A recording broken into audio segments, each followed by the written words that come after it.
It's spring 1989 in New York. A car is heading north, weaving between lanes. The vehicle swerves, dodging a van, and when it pulls off the highway, it begins racing through a suburban neighborhood where large trees line a street of older homes. Inside the car, Mary Peters Johnson is gripping the steering wheel with all her might. She knows the other drivers probably think she's a bad driver, but she doesn't care. Right now, all that matters is getting to her mother's home as fast as possible. About 40 minutes ago, her mother's neighbor called her in a panic. The neighbor said she found her mother, Martha, roaming the street, incoherent, naked from the waist up, barefoot with bloody feet. Mary was at work about 20 miles away, so she told her neighbor to call 911, and she grabbed her purse, ran to the parking garage, hopped in her car, and sped off down the road. Mary is now a few minutes from her mother's home, and she is trying to reassure herself that everything is going to be okay. Her mother has a live-in caregiver that is there with her. But when Mary turns onto her mother's street, her body goes stiff. There are policemen blocking off the sidewalk. EMTs are racing into the house, and there is an ambulance parked out front, lighting up the entire block with flashing lights. Mary throws her car in the park, leaps out, runs across the front yard, her heels clacking on the cement sidewalk, her heart pounding in her chest. But as she heads to the front door, a paramedic blocks her path. "I'm sorry, ma'am. You can't go any further." "That's my mother's house. My mom is in there." "I'm sorry to tell you, ma'am, your mom was found wandering in the street, naked and barefoot." "Okay, where is she? Is she okay?" "The paramedics were stabilizing her so we can transfer her to the hospital." "Where is Carmen?" "Who's Carmen?" "She's my mother's caregiver." "Ma'am, there is no one other than the emergency workers in the house with your mother." Mary begins to feel lightheaded and feels her body sway a little. The red and blue lights become a hazy blur. "What do you mean, stabilize her? What do you mean there's no one in the house with her?" "Mom! Mom! I need to see my mother." The paramedic nods, but maintains a stoic look and pivots the conversation. "Ma'am, I understand this is not easy. I need some information. What is your mother's age?" "She's 80. "Who is her primary doctor?" Just then, the neighbor who found her mother walks up. Mary hugs her tight and begins to cry. A policeman approaches and asks, "Have you had any reason to suspect any of the people living here were selling drugs?" "Drugs? Drugs? My mom is a senior citizen with Alzheimer's."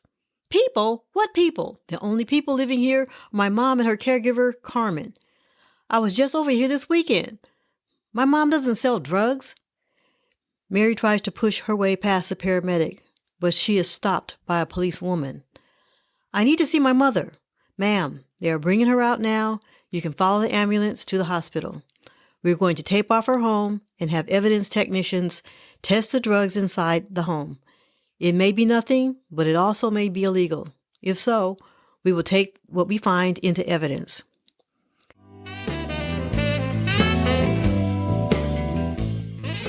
This episode is brought to you by Puzzlebilities, the creators of custom sensory jigsaw puzzles and subscription boxes. Now, you might be wondering what makes Puzzlebilities stand out. At Puzzlebilities, we're not just about puzzles, we're about crafting experiences.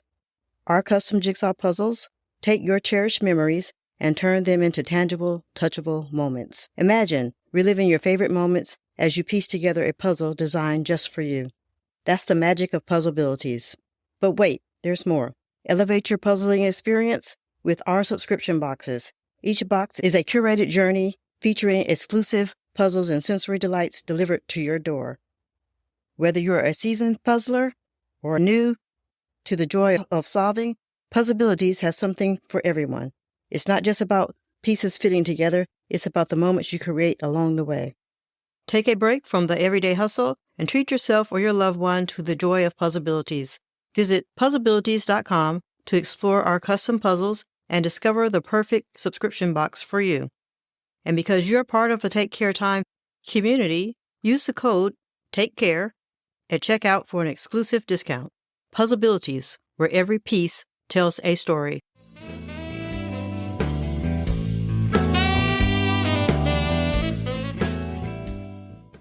Later that night inside the hospital, Mary pulls an extra blanket onto her mother, making sure her mother is comfortable. Her mother has an IV. She looks weak, innocent, vulnerable. Mary sits beside her in a chair and tries to get some sleep. But she can't sleep. She can't stop replaying the conversation, the questioning from the doctors and the police. The drugs in the house. And where the hell is Carmen? Mary rises from her seat, realizing she can't sleep. She needs answers. The longer Mary sits there, the more she wonders what type of drugs could be in her mother's home and what should she do next. From Nancy B., this is Take Care Time, the Tales and Exhales of Caregivers. There are 44 million caregivers in the United States. When asked if they had a choice in taking on the responsibility to provide care for their loved one, half of all caregivers report that they had no choice in taking on their caregiving responsibilities. So what does an only child who has a husband, young kids, and a mother who refuses to leave her home do when mom now needs help? This is episode 1, The Swatter.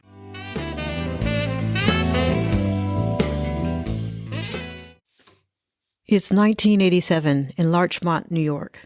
About 2 years before Mary Peters was discovered walking barefoot and partially naked in her suburban neighborhood. Martha's daughter, Mary, accompanies her to a doctor's appointment where she is diagnosed with early-stage Alzheimer's. Mary is upset, but not surprised. In the last few months, she's noticed her mother repeating questions, forgetfulness, and misplacing items.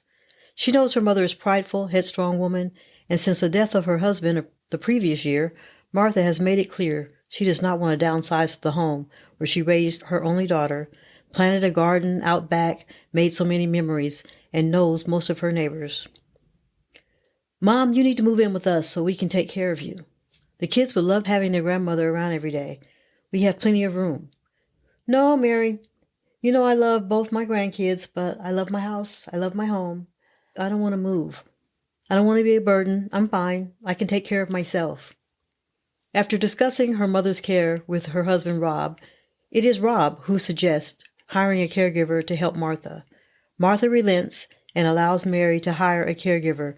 She thinks it would be nice to have someone to talk to, and she can remain independent. Mary would rather have her mom move into her spare room of her home, but concedes and begins interviewing potential caregivers. Carmen Rodriguez, a compassionate, experienced caregiver, carries the warmth of her Puerto Rican heritage in every interaction.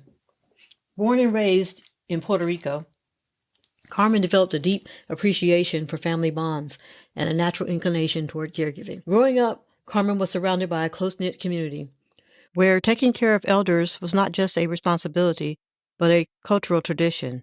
Inspired by her abuela's nurturing spirit and wisdom, Carmen knew from an early age that she wanted to dedicate her life to helping others. After completing her nursing studies in San Juan, Carmen decided to bring her caregiving expertise to the big city of New York, seeking new challenges and opportunities. Carmen already had an aunt and cousins living in the Bronx, so this New York borough was like a home away from home. Her journey led her to become a certified home health care aide, specializing in caring for elderly individuals with diverse needs. Carmen's reputation for genuine empathy and nurturing touch quickly spread throughout the caregiving community. Families appreciated her ability to create a sense of trust and comfort for both the seniors she cared for and their loved ones. Her bilingual fluency in English and Spanish also made her an asset in communities with diverse backgrounds. One day, fate brought Carmen to a yoga class, where she crossed paths with Mary Peters Johnson. They struck up a conversation, and Carmen found out Mary was seeking the best care for her mother, Martha, and Mary found out that Carmen was a caregiver and had availability. Mary was immediately drawn to Carmen's compassionate nature and unwavering dedication to her work.